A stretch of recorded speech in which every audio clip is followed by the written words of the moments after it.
Enquanto comiam, Jesus tomou o pão e o benzeu e o partiu e deu-o a seus discípulos, dizendo: Tomai e comei, isto é o meu corpo.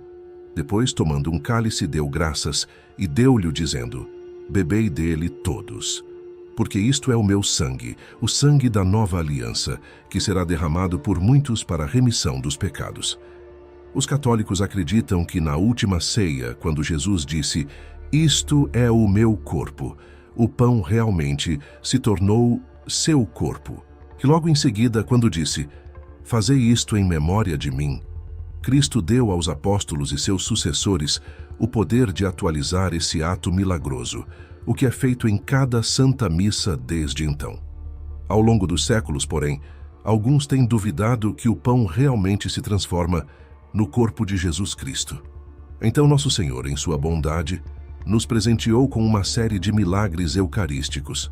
Neste vídeo, você vai conhecer 3 desses milagres que foram estudados por médicos e cientistas do mundo inteiro e que estão mais bem documentados. Os milagres eucarísticos de Tizla, no México, de Buenos Aires, na Argentina, e de Lanciano, na Itália. Pesquisando esses e outros milagres eucarísticos, observamos que eles contêm um padrão surpreendente, descoberto pela ciência. Isto é, há elementos que se repetem em cada um deles. Os padrões são: 1. Tecido cardíaco. 2. O coração está vivo. 3. O coração está sofrendo. 4. O sangue é do tipo AB. 5. Os testes de DNA foram todos inconclusivos. No dia 21 de outubro de 2006, o padre Raimundo Esteban estava pregando um retiro para 800 pessoas na cidade de Tizla, México.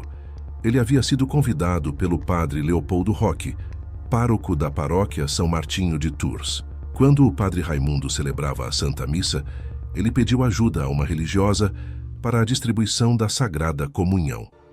Mas enquanto ela dava a comunhão, percebeu algo diferente e, emocionada, levou o cibório com as hóstias para mostrar ao padre. Manchas avermelhadas haviam surgido em uma das hóstias. As investigações na hóstia começariam apenas 3 anos depois, em 2009, por decisão do bispo local, Dom Alejo Zavala. Por um misto de prudência e temor, a hóstia do milagre havia sido guardada por 3 anos no sacrário da paróquia. O bispo então solicitou uma investigação médica que foi conduzida pelo Dr. Ricardo Castañón Gomes e também uma investigação da Comissão Teológica. O Dr. Gomes pediu que um outro médico, o Dr. Eduardo Sanches Lazo, o ajudasse a analisar o tecido presente na hóstia, sem que o Dr. Eduardo tivesse mais informações sobre o caso. Com a ajuda de microscopia eletrônica, ele descobriu um dos aspectos mais incríveis que já se ouviu falar em um milagre eucarístico: que o sangue veio de dentro da hóstia e cobriu ela de maneira semelhante a quando uma pessoa se corta com papel. No local do corte, o sangue flui de dentro para fora do corpo. Essa análise foi feita porque uma das hipóteses a se investigar era se o sangue viera de uma fonte externa e havia manchado a hóstia, ou se havia brotado de dentro da hóstia para a superfície dela. Ao descobrirem que o sangue vinha de dentro para fora, todos ficaram surpresos.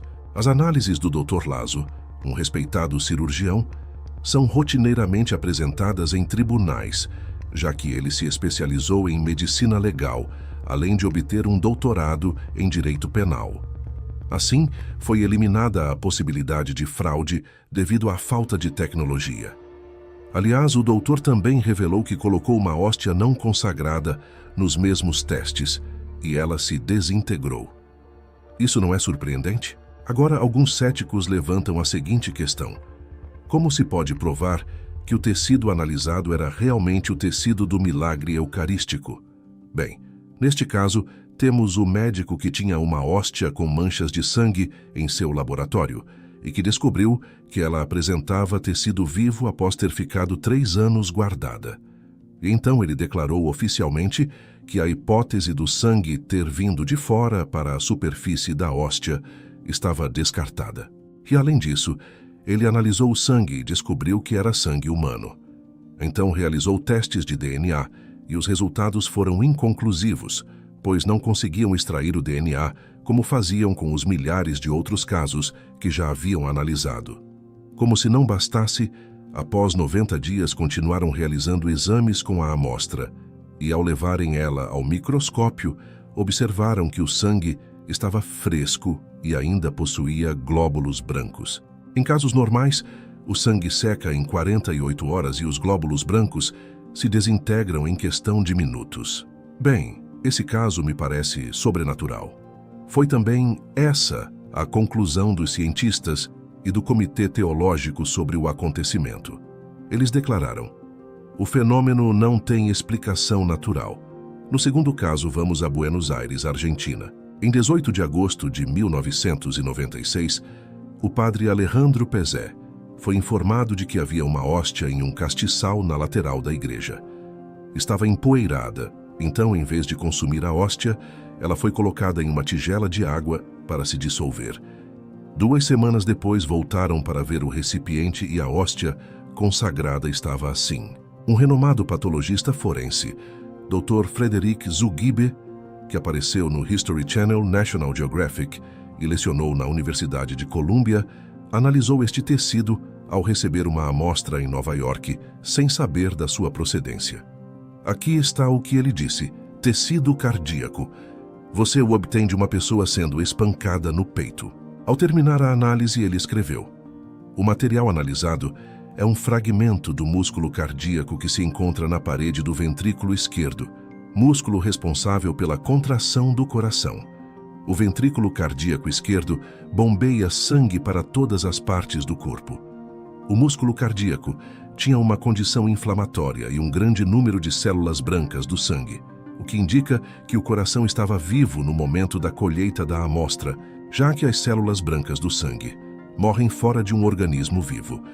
Além do mais, essas células brancas do sangue penetraram no tecido, o que indica ainda que o coração estava sob estresse severo, como se o proprietário tivesse sido espancado. O comentário sobre o tecido cardíaco ser de uma pessoa que foi golpeada no peito é importante, já que Jesus foi severamente espancado durante a sua paixão. O Dr. Zugibe realizou mais de 10.000 autópsias em sua carreira. Então, propor a causa da morte é algo em que ele tem experiência. Notável perceber que em todos os milagres eucarísticos, a carne da Eucaristia é tecido cardíaco. O tipo de sangue não foi testado devido à pequena quantidade de tecido, mas os testes de DNA foram realizados pela análise forense e os resultados foram inconclusivos. Para crescer no amor a esses santos mistérios, não deixe de conhecer a Divina Eucaristia, a obra mais completa do apóstolo da Sagrada Eucaristia, São Pedro Julião Eymard. São 5 volumes para serem lidos e refletidos todos os dias.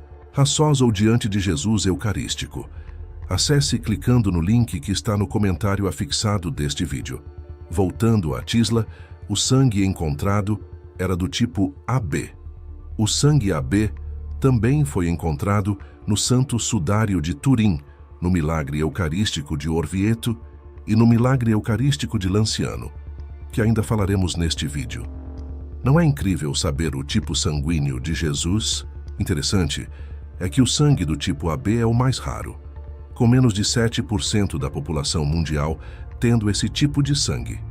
Embora isso não seja uma prova de autenticidade, é mais uma evidência de que na Santa Missa recebemos verdadeiramente a carne e o sangue de Jesus Cristo. No capítulo 6 do Evangelho de São João, Jesus diz: Eu sou o pão vivo que desceu do céu, e o pão que eu hei de dar é a minha carne para a salvação do mundo. Devemos nos surpreender que sua carne esteja viva. Por que mais ele diria, eu sou o pão vivo? Por fim, vamos revisar Lanciano, que é o milagre eucarístico mais popular. No século VIII, um padre ficou em dúvida se Nosso Senhor estava verdadeiramente presente na hóstia consagrada. Quando ele rezava a missa, ao pronunciar as palavras da consagração, isto é o meu corpo, ele viu a hóstia se transformar em carne. Embora isso seja surpreendente, o que é ainda mais surpreendente é que a carne continua lá até hoje. 1274 anos após o evento, A carne e o sangue ainda estão presentes e podem ser visitados no Santuário do Milagre Eucarístico em Lanciano, Itália. Na década de 1970, a carne e o sangue do milagre foram analisados pelo Dr. Odoardo Linoli. Ele publicou um relatório sobre o episódio no Quaderni Esclavo de Diagnóstica Clínica e de Laboratório. Este relatório também pode ser encontrado no PubMed. A partir da análise do material colhido, o professor Linoli chegou às seguintes conclusões. Primeiro, o sangue e a carne do milagre eucarístico são mesmo sangue e carne. Segundo, o método de Uhlenhuth demonstrou que tanto a carne quanto o sangue são da espécie humana. Terceiro, a carne pertence ao miocárdio, ou seja, é um tecido do coração, dado que se verifica pelo formato das fibras e das células. E quarto, a carne e o sangue são do tipo AB, indicando com isso que pertenceram a uma mesma pessoa. Em todo caso, a análise ainda demonstrou que, mesmo depois de tantos séculos, as proteínas dentro do quadro soroproteico parecem ser distribuídas como se fosse sangue fresco, ou seja, sangue recém-extraído, conquanto o sangue do milagre esteja claramente coagulado, petrificado. Como o sangue que tem mais de 1000 anos poderia estar fresco? É um milagre. Agora você pode se perguntar se algum fenômeno eucarístico já foi analisado e não foi considerado milagroso. Sim, em novembro de 2015, houve um suposto milagre em Kearns, Utah, nos Estados Unidos. Uma investigação completa concluiu que a hóstia não sangrou, mas a mudança de aparência na hóstia foi devido a um bolor vermelho, conhecido como neurospora crassa. Isso foi publicado no site da diocese e fala sobre o rigor do estudo a que esses milagres são submetidos. Quanto aos verdadeiros milagres eucarísticos, mesmo após tantas provas e testemunhos, algumas pessoas ainda continuam céticas. Elas podem ir atrás da documentação desses milagres e provavelmente encontrarão na internet. Ainda assim, é possível que continuem duvidando. Para satisfazê-las, precisaríamos de imagens 24 horas por dia, acompanhando os milagres desde o momento em que eles aconteceram até o momento em que foram analisados pelos laboratórios. O fato é que, provavelmente, não existem tais filmagens para qualquer amostra já analisada. Nessas horas, lembremos do que disse Nosso Senhor no Evangelho de São Lucas, capítulo 16, ao contar a parábola do rico e do mendigo Lázaro. Se não ouvirem a Moisés e aos profetas, tampouco se deixarão convencer ainda que ressuscite algum dos mortos. Então, o que esses milagres eucarísticos nos dizem? Esses milagres nos mostram a realidade de que o simples pão se torna verdadeiramente o corpo de Cristo. Ainda que não compreendamos completamente, podemos ter confiança nas palavras de Jesus, pois Ele é a verdade. Ele não nos engana. Se você gostou deste vídeo, por favor, comente e compartilhe com outras pessoas. Penso que essas verdades merecem ser conhecidas por mais gente.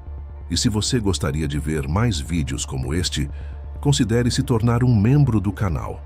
O link está na descrição abaixo. Isso me permitirá fazer mais vídeos para mostrar que ciência e fé não se contradizem. Obrigado por assistir até aqui e que Deus sempre te acompanhe.